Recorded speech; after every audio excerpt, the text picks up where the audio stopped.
All right, Tudor England, 16th century England, part of Tudor Stuart England. We talked about that last time. The first king is Henry VII, came out on top after the Wars of Roses, married. Henry VIII was their son, and that, of course, united the family of Lancaster and the family of York.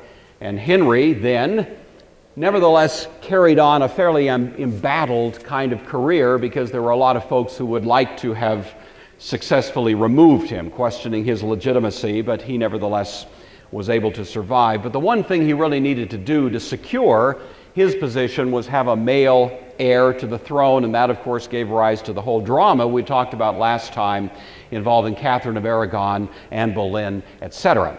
Well, anyway, the third of these Tudor rulers was the son of Henry VIII, who was Edward VI. Edward VI was a fairly youthful king, not quite that youthful, but that was a little portrait of him when he was about 2 or 3 years old. He was, as you know, the son to Henry and Jane Seymour. Jane was Henry's third wife. She was the only one to successfully give him a son, and for that he was very grateful. He wound up being buried by Jane Seymour. I think that was the one that he sort of esteemed as his favorite wife, if you want to put it that way. But in any event, she died shortly after the birth of Edward of complications from childbirth, and so that was a fairly brief marriage, but it did produce this young boy. Edward was educated by those who were very sympathetic to the Continental Reformation. And so from his earliest years, he had that more or less inculcated into his thinking. So as a young boy, 4, 5, 6 years old, and so on, the chief architect of his education was a guy named Thomas Cranmer. You probably know Thomas Cranmer had been the Archbishop of Canterbury under Henry VIII and continued to be so during this successive era. And he was, of course, the main tutor to the young Edward and spent a lot of time with him and otherwise arranged for the curriculum that was the educational basis for Edward. And of course, Thomas Cranmer, while he had to be quite politic in his status as Archbishop of Canterbury, he was much more reformed in his outlook than was Henry. And so he had this tightrope he had to walk. He wanted to lead England as much as he could without imperiling his own position in the direction of the Reformation. But Henry, of course, though he broke with the Pope, never broke with Catholic thought. He was a Catholic to the day of his death. His theology was Catholic. He just didn't want to have the Pope as the head of the church. So it was a ticklish situation. But Thomas Cranmer used the opportunity to more or less invest in this successor to Henry, thinking that this might facilitate better direction for England at a later time. When Edward was 6 years old, he was betrothed to the 1-year-old Mary, Queen of Scots. It was a lovely romance, And Henry, this was when Henry was still alive, of course, he was hoping to undo this split between Scotland and England that went clear back to William Wallace. And every English king since had hoped somehow to pull those two kingdoms together. It didn't really happen till the Act of Unity in 1707, but there had been multiple attempts, and this was Henry's shot at attempting to accomplish that. And so this betrothal was arranged by some of the upper echelons of the Scottish nobility, but when the Scottish people got wind of it, they were not pleased. And so the arrangement was cut off. And Henry was so upset that his last military campaign was against Scotland. And it came to be called in history the War of Rough Wooing. Because he was trying to get the young Mary, Queen of Scots, back into this betrothed relationship to the young Edward, but of course it didn't work out that way. So anyway, Henry died in 1547, and that brings 10-year-old Edward to the throne. He was coronated on February 20th, 1547. The preacher at his coronation service was Thomas Cranmer himself. His sermon was based on the story of Josiah, who you may know was the young king, 8 years old, who became the ruler of Judah on the death of his father, Amon, who was the son of Manasseh, who had been the worst king in Judah's history. Manasseh's 50-year reign had been just a horrific and abominable display of disregarding the law of God. Manasseh eventually repented, but nevertheless the damage was done. Amon was assassinated shortly after he became king, and the young Josiah, 8 years old, took the throne and became known in history as one of the greatest reforming kings in the history of Judah.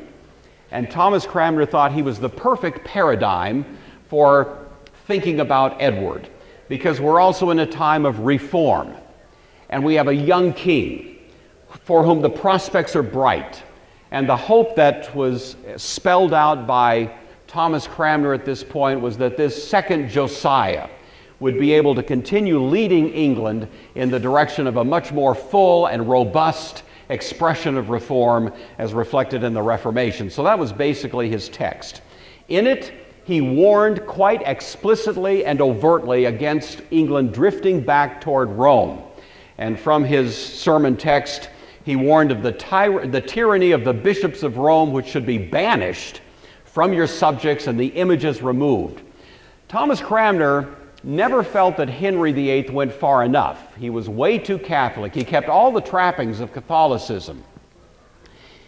The only thing that really changed was that Henry became, in a sense, the new pope, you see. Well, Thomas Cranmer wanted a much more Reformation-style church in England, and so he was hoping that this moment now, this regime change, would open the door to that kind of development. During the early youth of Edward, the Lord Protector in England was a guy named Edward Seymour, who was the brother of Jane Seymour and the uncle of Edward VI. He was also strongly devoted to the Reformation, and so he, along with certain others of the inner circle of the king, were doing everything they could to orchestrate an ongoing move in the direction of the Reformation as we'd find it in Germany or in Switzerland.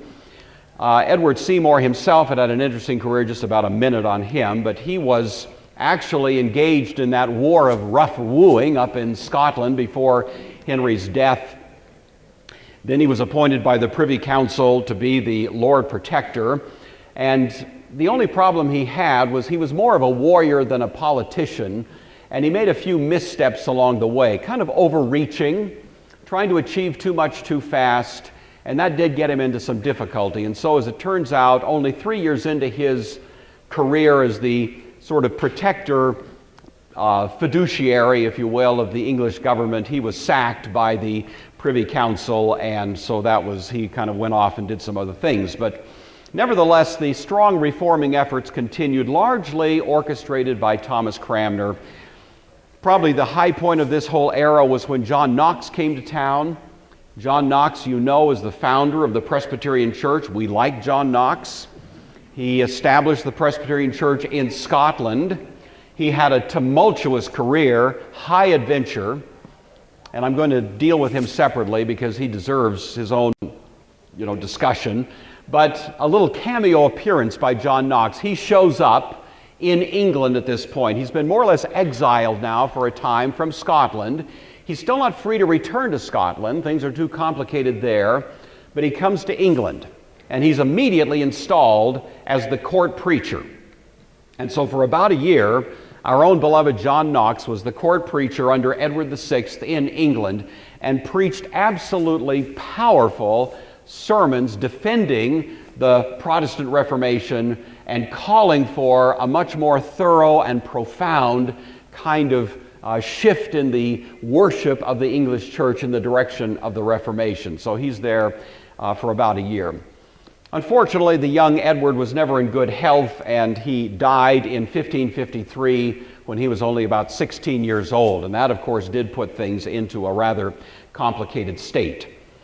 Edward had actually appointed Lady Jane Grey to succeed him.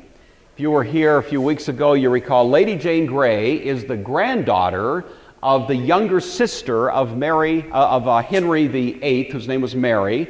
This was the Mary that was married to the French king, Louis XII. He died. Nobody knows quite why. And then Mary married her true love, the Duke of Suffolk. They had children. A grandchild was Lady Jane Grey. Lady Jane Grey was a strong supporter of the Protestant Reformation. She was on the same page with all of these people who were part of Edward's inner circle. So he named her as the successor queen. He died only a few days later of tuberculosis. However, Jane Grey met with almost universal resistance at the popular level in England. There's probably a couple of reasons for this. One is that Edward himself was so young, it was doubted by the English people whether he had the authority to change the line of succession. Lady Jane Grey was not well known and was not necessarily well respected, but the people did have a strong inclination to continue what had been put in place by Henry VIII, which was a different line of succession, namely that Edward, should he die early, would be succeeded by Mary Tudor. And so Mary had, this is Lady Jane Grey, by the way, Mary had a strong support among the English people, and as it turns out, just 9 days into her de facto rule in England, she is replaced by Mary Tudor. So when you read the list of monarchs of England, you'll never see Lady Jane Grey, at least, you know, a normal list, but she was the queen, at least technically, there for a few days. The first thing that Mary Tudor did was execute Jane Grey. She didn't want anybody competing with her position for the throne, and that brings, of course, Mary Tudor, famous, infamous, complicated, and troubled, to the throne. And I'd like to do a little bit of just a discussion of where she came from and how she turned out to be quite the way she was. She was born, as you know, 1516, to Henry VIII and Catherine of Aragon, Henry's first wife.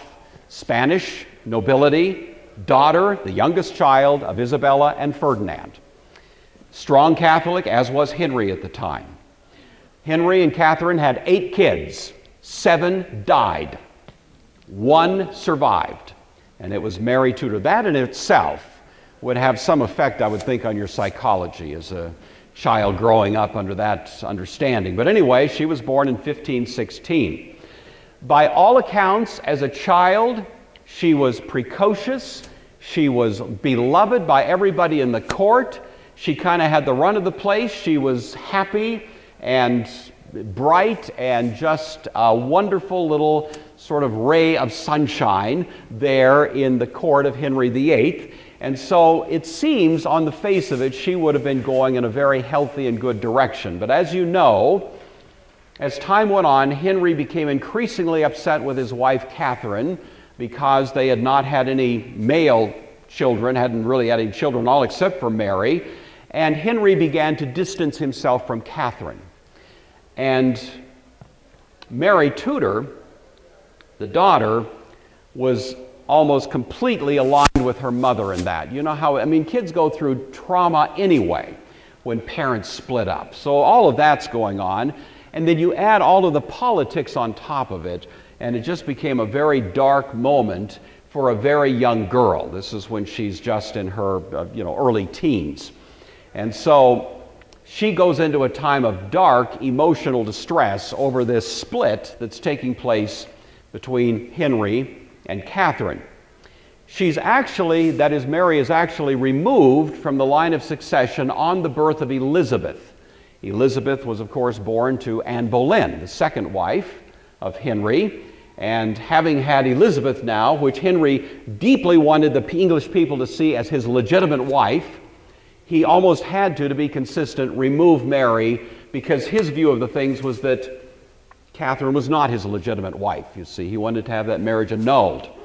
And so Mary is kind of out in the cold now. So not only has she gone through the trauma of the split between her father and her mother, but now she's also had insult added to injury because she's been removed, more or less made illegitimate, at least at this moment.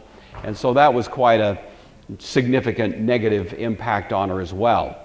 To make matters worse, in 1536, after the Act of Supremacy in which the Parliament had declared the true head of the English Church is Henry, is the king, not the Pope. Henry bullied everybody in the upper echelons of English society to sign basically a document in which they declared under oath that they recognized Henry as the true head of the church. This was what got Thomas More executed. He, in his principled view of things, would not sign that document. And his refusal to sign a piece of paper got him beheaded, you see. His family signed, everybody else signed. A lot of people didn't like it. Most people held their nose and signed, you know, that kind of thing. But nevertheless, they signed it. Mary Tudor signed it. She was aware that if she didn't sign it, it was at least possible that Henry would order her execution. Henry was that kind of person. And so even though she was his own daughter, she nevertheless saw the prospects, the peril, if she refused. So she indeed did sign this document in 1536. But you can imagine that simply more fully embittered her toward her father and toward the whole circumstance there in England. There was some reconciliation of the family dynamics with the very positive and impressive participation of Catherine Parr, who was the last wife of Henry, and she was quite a mediator. She was in the Reformation tradition as well, but she wanted to see this family put back together. And she was quite astute in being able to build some bridges so that by the time Henry died, there had been some degree of reconciliation between Mary and Elizabeth and Henry and Edward, and Henry died more or less with the family looking fairly intact. But then things became complicated again, because under Edward, you have now Mary Tudor, who is deeply devoted to the Catholic view of things. She's loyal to her mother, a Catholic. She despises Anne Boleyn and everything associated with her, and she's very uncomfortable with Elizabeth, and she doesn't like Edward very much. And so when the two of them were in the same room, which often happened, it was quite a chilly atmosphere. There was a very awkward, strained relationship between these two, and they certainly didn't have any kind of close bond between them. Edward, as I said, named Lady Jane Grey as his successor, and he removed both Mary and Elizabeth from the line of succession. So that did drive a nail into their relationship toward the end. And on the death of Edward, as I say, there was strong support for Mary rather than Jane Grey, and that brings then Mary Tudor to the throne in 1553. So Mary Tudor now assumes the rule. The first thing she does is execute Jane Grey. The second thing she does is marry. There was almost a tacit assumption that a female could not run a country at this time. They had not yet experienced Elizabeth, and that changed their view of everything, you know. 50 years, one of the most brilliant and successful monarchs in English history said to them, "Oh, a woman can run the country, and quite well, thank you very much." But until this time, that was not even on the radar. People believed that if you had a solo queen ruling, the first thing she needed to do was marry. And of course, there were a lot of very suitable candidates, upper nobility in England and others who would have been proper choices, but Mary finally decided to marry someone who was almost universally not liked by the English people, and that was Philip II, who was the King of Spain. Philip II was the son of Charles V, who was the Holy Roman Emperor. He was the guy that presided at the Diet of Worms when Martin Luther gave his Here I Stand speech. Strong Catholic himself. Philip II, strong Catholic. King of Spain, strong Catholic country. And the English people, who had no great affection for the Catholic Church, viewed this as just once again forming this alliance between England and the whole Catholic world. And so for that reason and some others, this was not necessarily viewed as a positive thing. Mary Tudor wanted in the worst way to become pregnant. Philip came, they had the marriage ceremony there in England, and by all accounts, she became pregnant almost immediately. And everybody was rejoicing in this, but it was one of those situations, a kind of psychological anomaly, where Mary wanted to be pregnant so much that she sort of induced the symptoms, you know? I think that's documented as taking place sometimes. And so what turned out to be a great moment of joy for Mary turned into a huge embarrassment, because this pregnancy she supposedly had turned out to be a false pregnancy. Philip went home.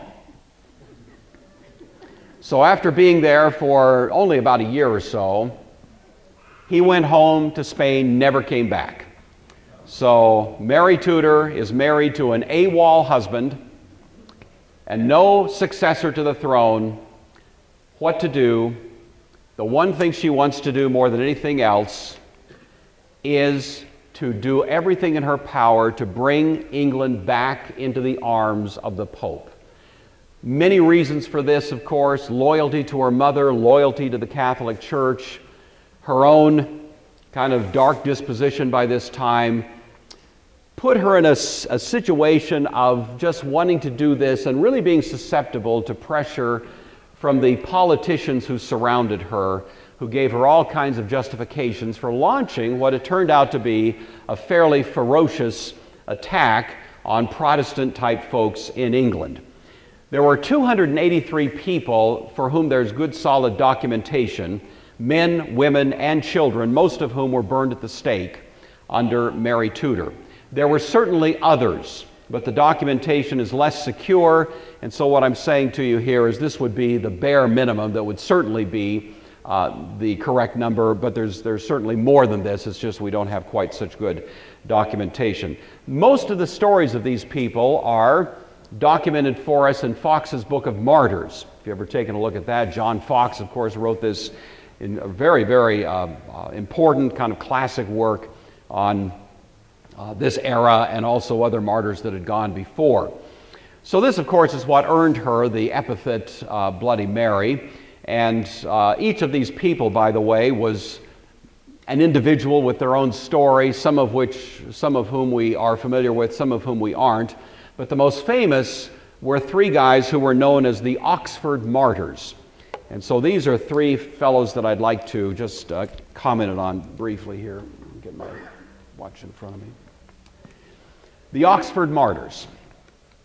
These are scholars who were associated with Oxford University and were some of the most famous of those who were executed under Mary Tudor. The first of these was a fellow named Hugh Latimer. The second was Nicholas Ridley. And the third was our friend Thomas Cranmer, the Archbishop of Canterbury. So taken together, these were probably the three most famous executions that took place under Mary. All three were arrested almost immediately after Mary became queen in 1553.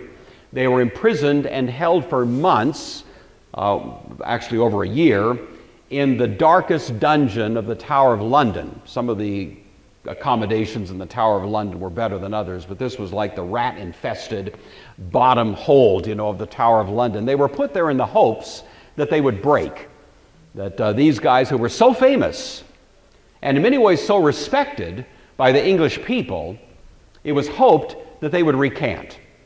And that, of course, would be a great, strong selling point for those who wanted to maneuver England back toward Roman Catholic authority. Well, none of these guys broke, but nevertheless, there was a lot of attempt to do so. Their books were banned, along with the books and writings of others connected with the Reformation, including Luther, Tyndale, Calvin. All of these were banned, and England went very much into a time of radical censure of literature and so on. Of course, a lot of it was out there. It wasn't necessarily found and so on, but nevertheless, that was the spirit of the time. All right, Hugh Latimer. Hugh Latimer in 1522 was a university preacher and chaplain. He was a critic of the Reformation. This is 1522. Remember, the Diet of Worms was 1521. Latimer was aware of Luther. He was strongly critical of him. In 1524, he came across some of Luther's early writings. He was thinking that he could see, as he read the writings of this heretic, that he would be able to recognize where Luther was off base and use that as a basis for pointing out to the English people why they should disregard Luther's thought. As Latimer read Luther, he found himself moved by the power of Luther's reasoning and by the cogency of his insight into the condition of the church.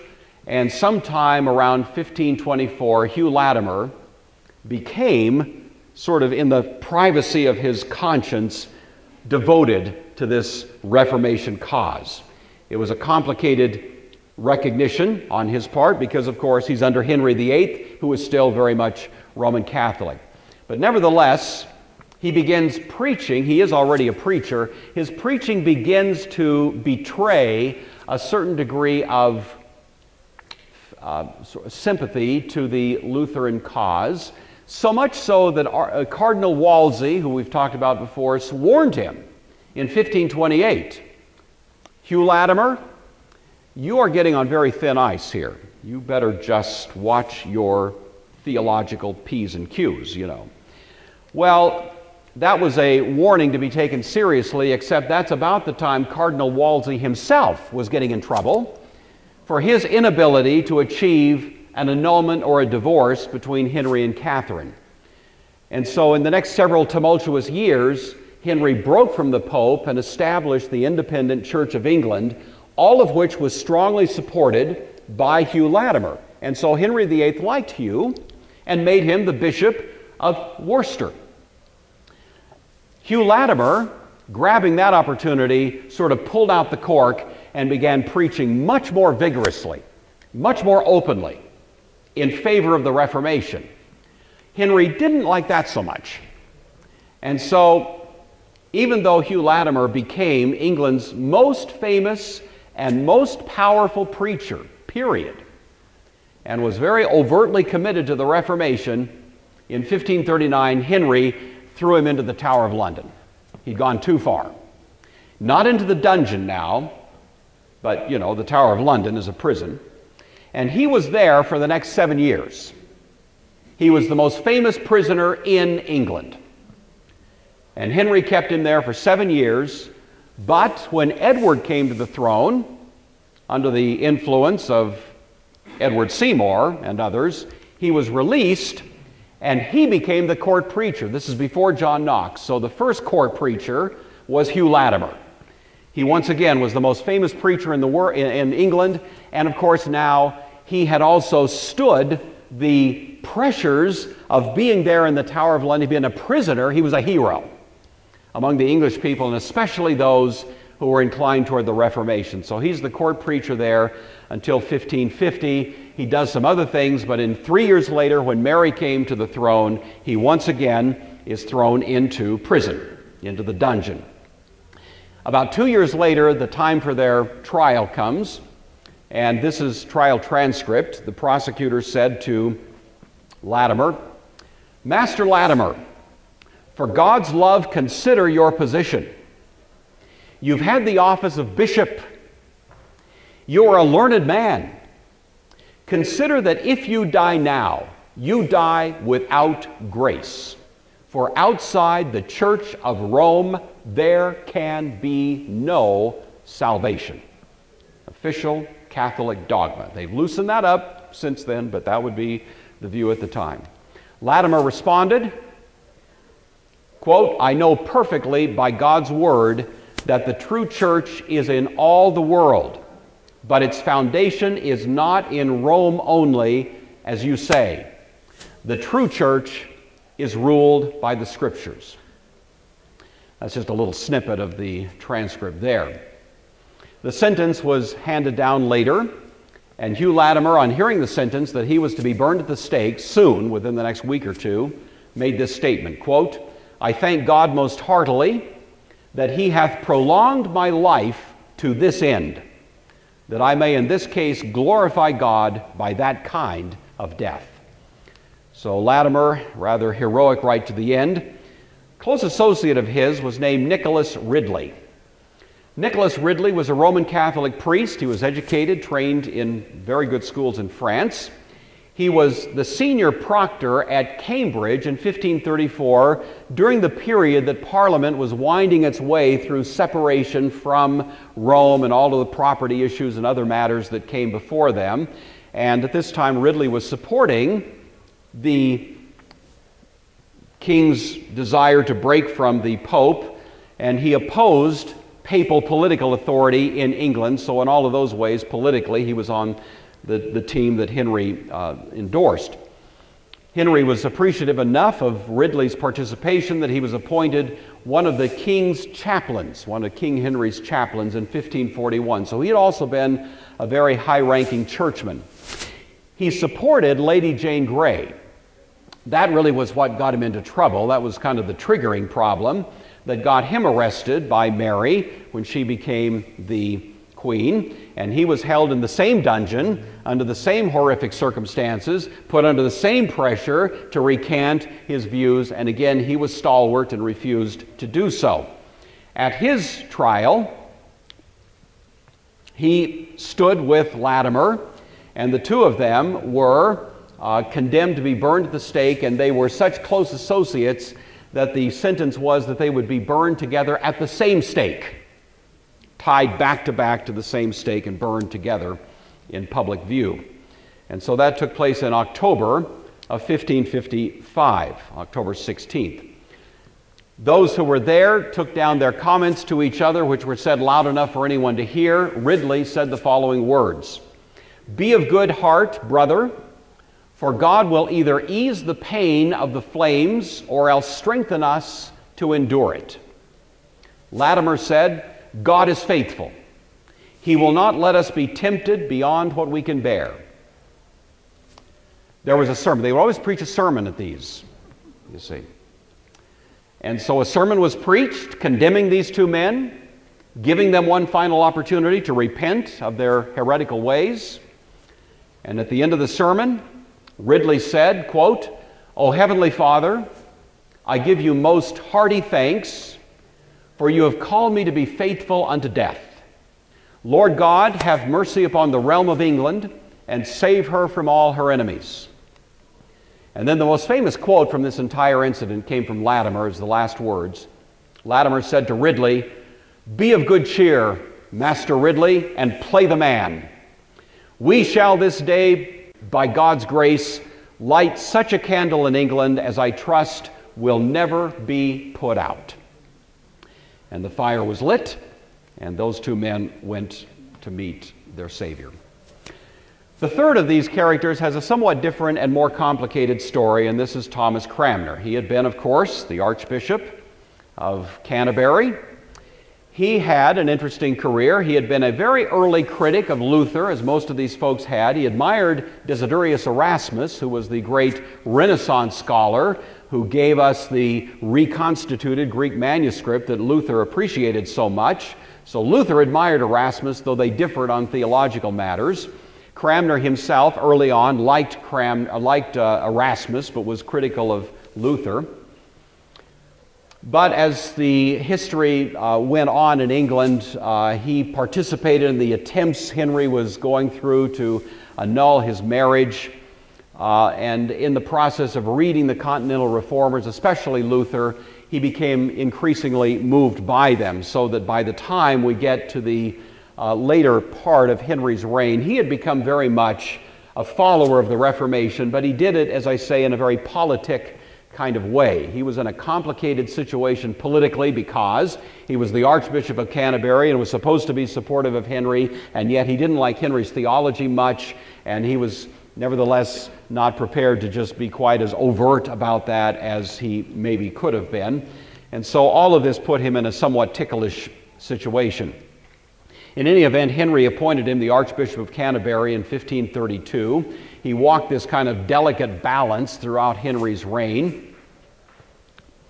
In 1538, he was the one who oversaw placing the Tyndale Bible in all the English churches. Remember, we talked about that. Tyndale was executed, burned at the stake himself in 1536. His final words were, "Lord, open the eyes of the King of England." And 2 years later, Henry VIII authorized the distribution of Tyndale's Bible, and Our friend Thomas Cranmer was the one who more or less orchestrated the process by which that took place. Thomas Cranmer always loved Henry VIII. In spite of his deficiencies here and there, they do seem to have had a close friendship, and Thomas Cranmer always was supportive of him, and he deeply mourned Henry's death. And on the day of Henry's death, he began growing a beard that he never shaved. And so, shortly before his death, this is what he looked like. And all of it was a constant reminder of how much he missed Henry VIII. Under Edward, of course, he was responsible for considerable reforms, for moving England toward the Reformation, and he did everything within his power to facilitate that process, and he had considerable power as the Archbishop of Canterbury. But of course, when Mary became the Queen, he knew immediately that the jig was up. You know, he knew that at this point everything was going to be different. And so Cranmer was also sent to the same dungeon, same Tower of London, and put in the same kind of horrific circumstances of torture and deprivation, of cold, of hunger, of the horrific, the rat-infested kind of dungeon, just an awful situation. And again, the hope was that all three of these men, or at least one of them, would recant.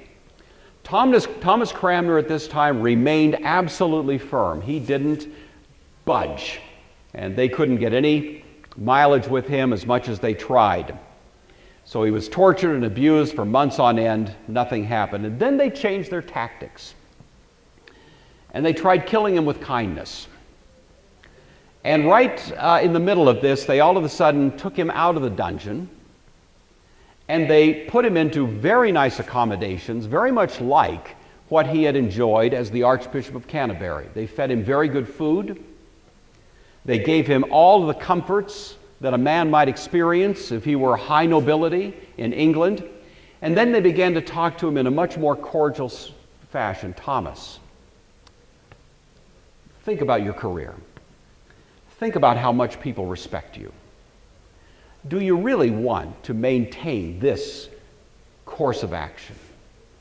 Think about it. And they just kind of worked. They were master psychologists, and Thomas began to crack. It wasn't torture that got to him. It was just that kind of flattering approach, so that little by little, they actually succeeded in changing his mind. He finally agreed to sign a confession, which reads as follows: I, Thomas Cranmer, the late Bishop of Canterbury, do renounce all heresies and errors not in agreement with the Church of Rome. I acknowledge the Pope as the supreme head of the Church, whom all must obey. I believe in the 7 sacraments, purgatory, and prayers to the saints. I am sorry that I ever thought otherwise and led others away from the Church of Rome.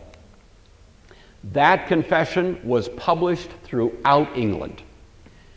The forces that were supporting, of course, the Catholic Church and the Catholic cause used that to great effect to say, look, here's the great Thomas Cranmer, who's finally recognized the error of his ways, recognized how he was deluded by this heretical Reformation movement. And many people were deeply, deeply affected by what Thomas Cranmer had done. Thomas Cranmer was given the impression very distinctly, in fact, I think he was given virtually the promise, that if he signed this document, that he would be exempted from death by burning or any other kind of execution, would just kind of live out a comfortable exile. But Mary, having heard of his recantation, nevertheless insisted that he be burned at the stake just as the others had been. And so even though Thomas Cranmer had caved, it didn't make any difference as far as his ultimate outcome was concerned.